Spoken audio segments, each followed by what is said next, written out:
RTI Live News. Ask for right.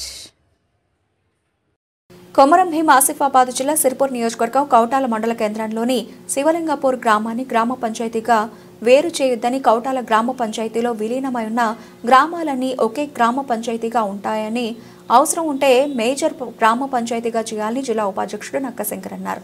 కొందరు రాజకీయ లబ్ధి కొరకు అవగాహన లేని కాంగ్రెస్ నాయకులు ఉమ్మడి ఆదిలాబాద్ జిల్లా ఎమ్మెల్సీ దండే విఠల్ను మరియు అధికారులను తప్పుదో పట్టిస్తూ తప్పుడు సమాచారంతో గ్రామ పంచాయతీని ఉమ్మడిగా ఉంచాలని ప్రజావాణిలో వినతిపత్రం అందజేశారని ఆరోపించారు. కౌటాల గ్రామ పంచాయతీలో విలీనమైన శివలింగాపూర్ గ్రామం 500 మీటర్ల లోపే ఉందని, కానీ తమ స్వార్థం కోసం 5 కిలోమీటర్ల దూరం ఉన్నట్లు అధికారులను కొందరు కాంగ్రెస్ పార్టీ నాయకులు తప్పుదో పట్టిస్తున్నారని అన్నారు. అధికారులు వెంటనే పరిశీలించి ఉమ్మడి గ్రామ పంచాయతీగా ఉన్న తమ గ్రామాన్ని విడదీయొద్దని నక్కా శంకర్ కౌటాల గ్రామ ప్రజల అధికారులకు విజ్ఞప్తి చేశారు.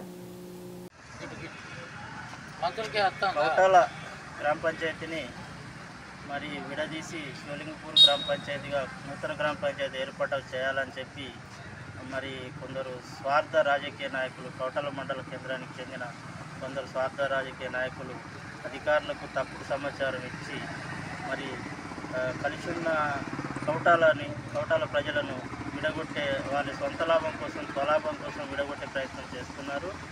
కౌటాల ప్రజలకు కౌటాల గ్రామ పంచాయతీ నుంచి విడిపోవడానికి ఎవరికి ఇష్టం లేదు. ఎటు చూసినా కౌటాల గ్రామ పంచాయతీ నదిమాబాద్ చూసినా, శివలింగపూర్ చూసినా, సదాశివపేట చూసినా, నదీంబాద్ చూసినా 1/2 కిలోమీటర్ లోపలనే ఉంది. కానీ ఈ ఎవరైతే స్వార్థపరులైన రాజకీయ నాయకులు, కాంగ్రెస్ అధికార పార్టీ నాయకులు ఉన్నారో వాళ్ళు ఈ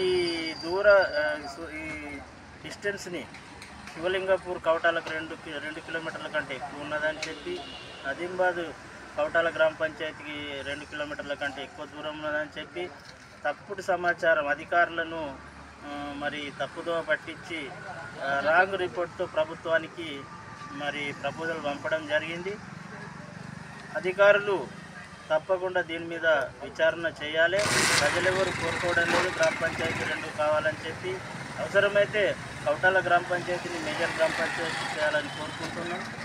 లేదంటే ముత్తంపేట, నాగపల్లి గ్రామ పంచాయతీలను కలిసి మున్సిపాలిటీ కూడా చేసే అవకాశాలు చాలా ఉన్నాయి. కాబట్టి ఇలాంటి స్వార్థపరుల మాటలు వినకుండా జిల్లా కలెక్టర్ గారు కానీ, మళ్ళీ చీఫ్ సెక్రటరీ శాంతికుమారి మేడం కానీ, మరి అట్లాగే ఎమ్మెల్సీ దండవిట్ట గారిని తప్పుదో పట్టించి ఆయన లెటర్తో మరి వాళ్ళు గవర్నమెంట్కు ప్రపోజల్ పెట్టడం జరిగింది.